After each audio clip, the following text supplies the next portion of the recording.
Indiana County, WCCS, AM 1160 and 101.1 FM. Time now for an interview segment, and it is brought to you, as always, by our friends at Marcus & Mack, a law firm representing injured people. Just down the road in September is, of course, the Northern Appalachian Folk Festival. And joining us from NAFF Incorporated, Jim Resh and Laura Jeffrey. And how are you two doing this morning? Good. Thanks for having us, Josh. Excellent. Glad to have you both on the show with us. And just as a reminder to our listeners that if you cannot listen to the interview or if you want to share it with some of your friends, Facebook Live is running right now, so you can share it right now or whenever the video is archived. So the Northern Appalachian Folk Festival, this is what, 6th year now for it, right? 9 years. Okay, yeah. I'm sorry about That's that. okay. But it's still one of the more recent festivals, Laura, and it has grown and grown and grown. But it has also retained a lot of the traditions that it has because it does celebrate everything, not just in Indiana, but in the entire region. Yeah. So we're always looking to innovate and build on our festival. 4 years ago, we started the Walk of Fame, and that is located down in the 500 block in front of Spaghetti Benders is where it starts. Mm-hmm. And so this year we have six folks going into the Walk of Fame, and we're real proud of that Walk of Fame. The bricks are down there in the walk, and it'll be a mainstay in Indiana, PA for forever. Yeah. And this year we're adding a Fiddler Contest. So each year we add something new, and so that's going to be really cool. And in addition to that Fiddler Contest, that's going to be Saturday at 1:30. We're going to have, and you can enter either fiddler, playing guitar, or mandolin or violin, and then with that, we're going to have a violin making workshop. So wow, so that's pretty cool, isn't it? So okay. We're really trying to expand on things. Now, when you say workshop, are people going to be able to make their own fiddles, or is it just behind the scenes of the process of making a violin? Right. Oh, yes. okay. Yes. Sorry, when I think of workshop, I think of one thing, and that's how to do it. But you know what? That's pretty cool, too. It's going to be taking a look at how it's done. Yeah. Because it really is an art form there. I mean, you hear of some of the great violins, like the Stradivarius, of course, but this is going to be focusing on the violins that are made for today. Yeah. And you said that there's going to be not just a fiddle playing contest, but guitar as well and banjo? And violin. And violin. Okay, Yeah. So that's what I meant by the fiddle. So okay. I think it's actually like a fiddle and a violin, like two different instruments. Oh, okay. Yeah. All right. So that's two different ways to play it. Maybe is that the better way to do it? Because fiddle you think of country music and bluegrass. Right. Violin you think of like classical music. Yes. All right. Well, anyway. All right. So that's going on. That's new this year. Mm-hmm. But one of the things that I did want to touch on, Jim, is one of my favorite contests because I've taken part in it for the past couple of years. The Storytellers and Liars contest. Yeah, Josh, I understand you were one of the winners in previous years. Yeah, I admit I was a past champion, but I've retired from the contest. Well, I was a winner also. So, well, you're organizing it now. I'm organizing it now, and just to let everyone know, we do have a panel of 3 judges that are going to rate the winners of the contest. Okay. And it's a rather interesting contest. The theme this year is it happened to me. So we're looking for you to tell some real life experience you've had. It could be scary, it could be funny, it could be whatever. It could be an everyday thing. And you're allowed to embellish your story a little bit to make it a little bit more interesting. That's why it's called the Storytellers and Liars contest. Yes, exactly. But it really does focus on, I think, a much of a lost art, I think, in the art of telling stories and verbal entertainment, if you will. Yeah, you're exactly right. And so, if you want to compete in it, I'm encouraging you to. You could register by going to my website, not my website, but you could email me at jimresh@gmail.com with storytelling in the subject line. Okay. But just to give somebody a little idea of what's going on at the competition, is going to be taking place at 1:30 on Saturday at the auxiliary stage. Okay.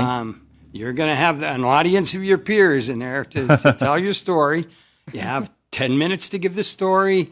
No reading. You have to do this off the cuff, okay? And again, this is a family event, so we encourage no profanity at this. You got to keep it clean. Yes, got to keep it clean. And story must center on some actual experience you had. Again, you could embellish it a little and put a little more excitement to it. I remember my story was I grew up in Kensington, and when I was a kid, we had a rather underworld figure that died, and there was a lot of famous people came into town, and I worked a story out of that. I think one of the stories that I had entered, it was about my uncle, who I consider to be one of the best storytellers of our family, and how he got me interested by telling me a joke about, and I won't tell the joke because I think he tells it better than I could ever do it. But it was about black bears and grizzly bears, and we'll just leave it at that. Okay. But yeah, but those contests are always a lot of fun. Like I said, it revives a lost art there. So you said auxiliary stage. There's going to be 2 stages of entertainment this year? Yes. Well, we're going to use the auxiliary stage for the storytelling and liars contest, and we're going to have some. Jim's going to talk about. We're going to have a play by the Indiana Players on that stage as well. Oh, This is new. Yes, we want to do something depending on where the stage is located. It might be in Children's Alley or maybe somewhere else. But in addition to doing the Storyteller there, we're going to have for kids in the Children's Alley. After that event is all through, we're going to present the Indiana Players as doing 2 little short plays for kids. And they center around Jack Tales of Appalachia. Okay. And everybody's familiar with Jack and the Beanstalk. Well, apparently there's a bunch of other related kids' stories with sort of the same kind of themes and all that. So we have 2 of those. That's going to be about a 20-minute event, and I think the kids will really enjoy that. Well, that's a pretty cool idea. I remember in the I guess the precursor festival to the Northern Appalachian Folk Festival in spirit anyway was the New Growth Arts Festival. Sure. And they always had a children's stage where they had children's entertainers, and I think the young kids with the Indiana Players would put on a show as well every now and then for that children's stage. So I think it's good that tradition's coming back.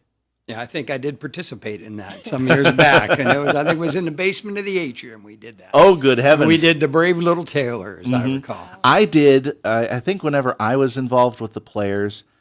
It was a kind of a amalgam of Shakespeare stuff called All the World's a Stage, and I got to do that monologue from it, and which was a lot of fun. Yeah. But back to the festival. I mean, you've got a lot of one of the big focuses of this festival is the fact that there is a lot of local and regional music. Yeah. And one of the bands that I think is probably legendary when it comes to the region, Pure Gold. Yeah. They're doing their farewell tour, but they're stopping in Indiana for the festival, which I think is awesome. Yeah, I mean, we're so excited to be part of their final tour and that they chose our destination to perform. And they're going to perform Saturday at 4:30 p.m. on the main stage. The main stage is located on the 6th in Philadelphia. And, they've been performing, for years, but their final tour, some free festivals and some that you pay for. And, our festival is free. So what a treat to be able to hear Pure Gold and their final tour for free on Philadelphia Street, the main stage. And I don't know if anyone's attended our festival in the last 2 years, but the sound, well, we didn't have it last year, but the sound is incredible. I have. I was there for the Clarks when they were the headline act. So let's talk about some of the other musical acts that are going to be there. So Friday night? So we're starting the festival 4 p.m. Friday night, and we're starting with a local favorite, Somebody to Love. So because of the virus last year, we tried to have local bands because we wanted, they didn't work last year, and we wanted to recognize them and give them the opportunity. So Somebody to Love, Indiana favorite, and we're excited to have them kick off the festival. Followed by that is going to be a group called the Moore Brothers.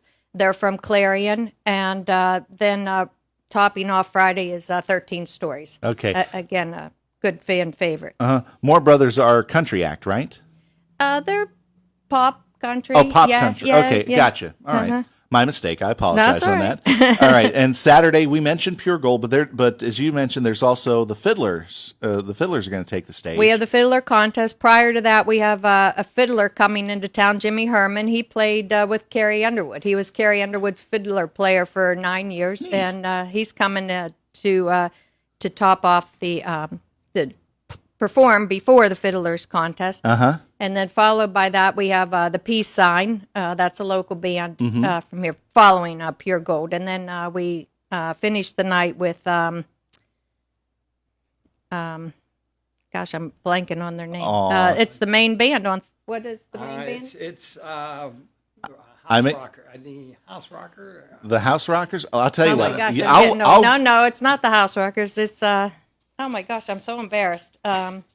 I believe so. I'm going to the website right I now. know it's not that. Northern Appalachian Folk Festival website here. Let's see here. It's the Event. Jukehouse Bombers. Jukebox Jukebox Bombers. I knew it would come It to was me. like rocking the house in Yeah. some Somewhere. form. I knew it was there. I'm so sorry. I apologize to the Jukehouse Bombers. I just completely had a right. senior moment there.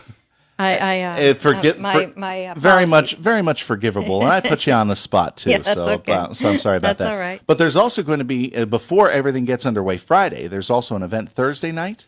Yes. Yeah, Thursday night at the Philadelphia Street Playhouse. Mm-hmm. We're going to be doing a film on the Civilian Conservation Corps, the CCC. Okay. They were the ones instrumental in building a lot of the parks that we see in Pennsylvania and all that. Of course, that whole CCC movement was started by Gifford Pinchot, who we're recognizing in our at the Walk of Fame. Right. So yeah, but that event starts at 6:30 in the evening, again at the Philadelphia Street Playhouse. And it looks like the Playhouse has gone through a little bit of a Oh, facelift as well. we've been doing some remodeling inside and outside. So looks good so Come far. take a look. Yes. All right. Now, he mentioned one of the honorees this year was Gifford Pinchot for the environmental causes. Who are some of the other honorees for this year's Walk of Fame? Yeah. So we have 6 folks going in. Mother Jones, she was a union organizer.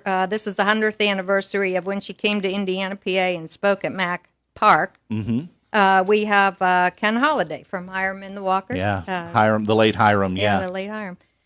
John Brown, he was an Underground Railroad conductor. Mm-hmm.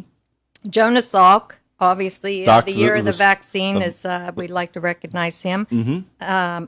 And Gifford. And then we have, the last one we have is Carl Hasselrig. So from the Pittsburgh Steelers. He was a 6-time, he's our sports inductee, 6-time NCAA champion out of UPJ.